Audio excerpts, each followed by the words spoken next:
Hello watch lovers, welcome back to the channel. My name is Stian and today we have a 1970s regatta watch on the bench, a Memosail.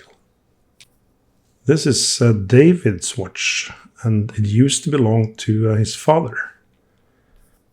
And the topic of this video is when is a watch too far gone? Now, I'm a bit of a people pleaser. I do try to make people happy, I do try to make things good, and I do try to fix watches that are quite close to being beyond repair. But this video does not have a happy ending. And the reason why is quite evident when we look at this.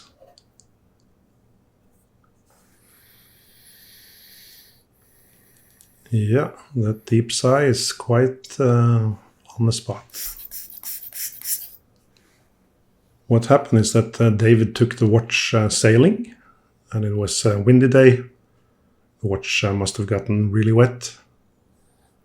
And old watches aren't really that fond of getting wet.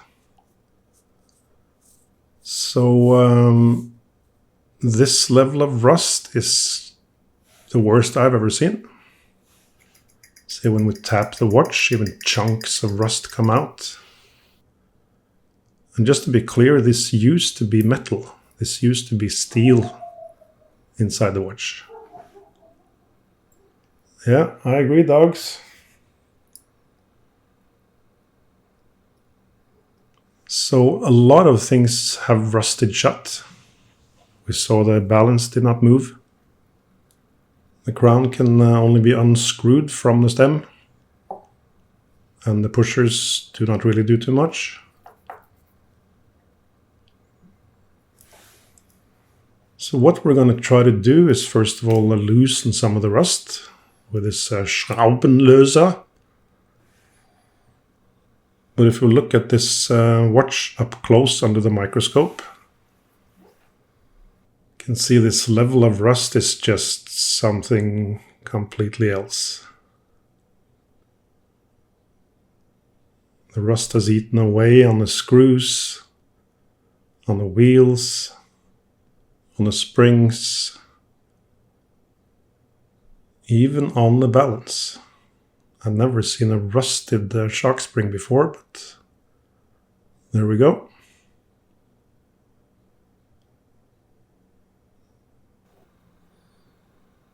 So when we have a watch that is rusted like this, it can be quite difficult to do much about it.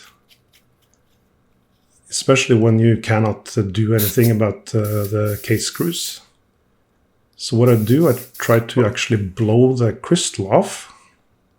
And I had to resort to a stronger compressor than the one I normally use. So we do get the crystal off so we can take the hands off. And that will help us take some of the parts out from the underside. The issue with this watch is that the minute counter on the chronograph side does not have a hand. It's connected to this disc that rotates with the red, white and the yellow colors. So we can remove the chronograph counter pinion from the underside, but it's not going to be the best solution.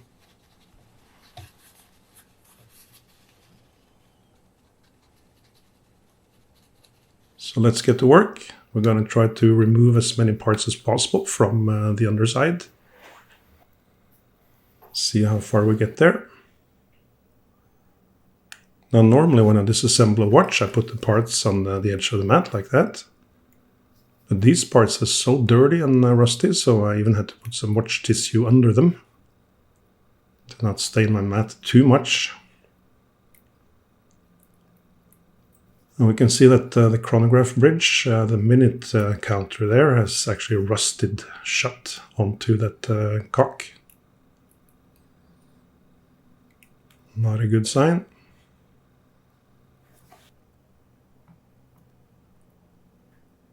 Few of these screws are completely stuck, so we're going to use some more of that liquid to release them.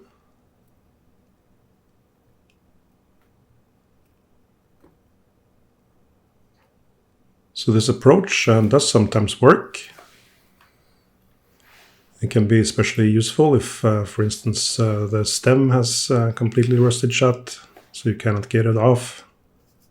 And you might be able to get the movement out, let's say, the wrong way.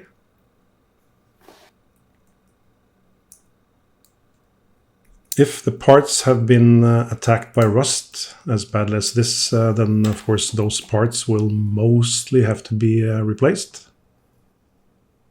If it's only surface rust, then fine, you don't necessarily have to replace the parts. And we see how stuck things are here. The cam is not budging. And neither is the stop.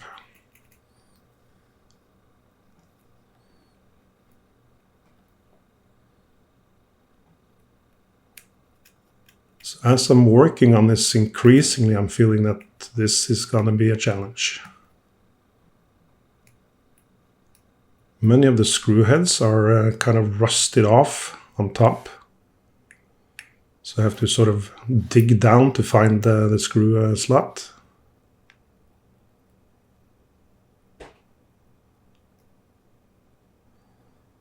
But some of them do come out. So that is a promising sign, of course. Trying to get the operating lever to move here.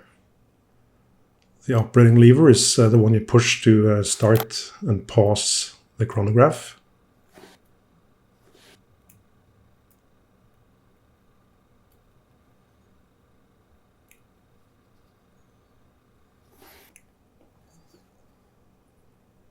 And the screw for the cam does really not want to budge. So we're going to try to loosen it with some pegwood, and we're also going to douse it with some more screw loose liquid.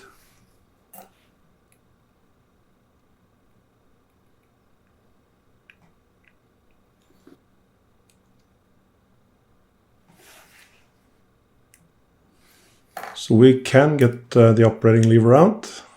Just have to wiggle it out of its notch there.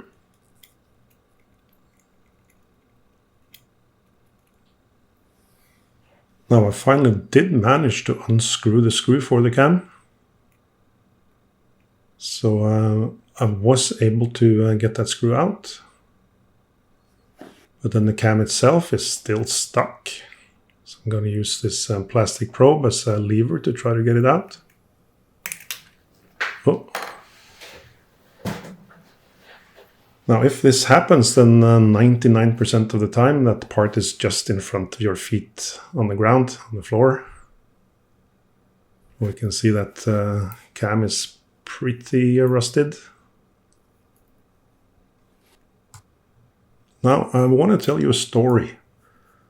And this story is not about watches per se, it's about a car I had. This is some 15, 20 years ago. I had an Alfa Romeo 166, a big, very nice car. Very powerful engine, automatic gearbox, state-of-the-art entertainment system and navigation system and so forth. The thing is, at the point of time that I'm talking about, the car was getting a little bit old.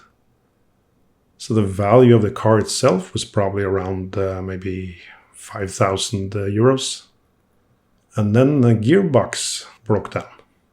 And fixing the gearbox would cost me around 5,000 euros.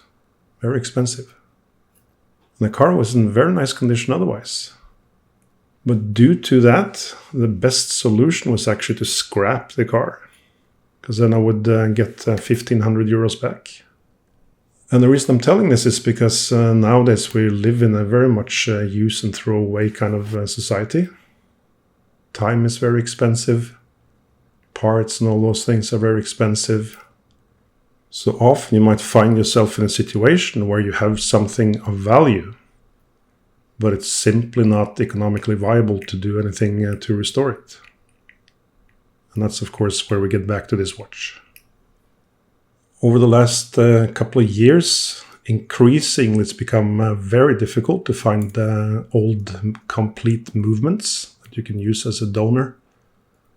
What I'm seeing is that good movements are being sold piecemeal. Because there is, of course, more money in that for the seller. Instead of selling a complete movement, he sells each part separately. That makes it very costly now to get a lot of parts, as would be needed for this watch. I'm not even sure the main plate could be salvaged, or the dial for that sake. And to get this movement out of the case, you would have to drill it out, and then you could also damage the case. So all that said, trying to get this watch back into working condition would cost at least $1,000 and probably more. So faced with that, David took the difficult decision to simply let the watch rest in peace. It's sad, but that's kind of where we are in today's society.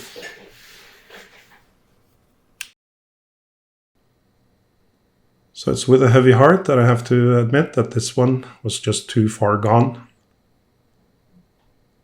Beautiful watch that had deserved a better fate, but there we are.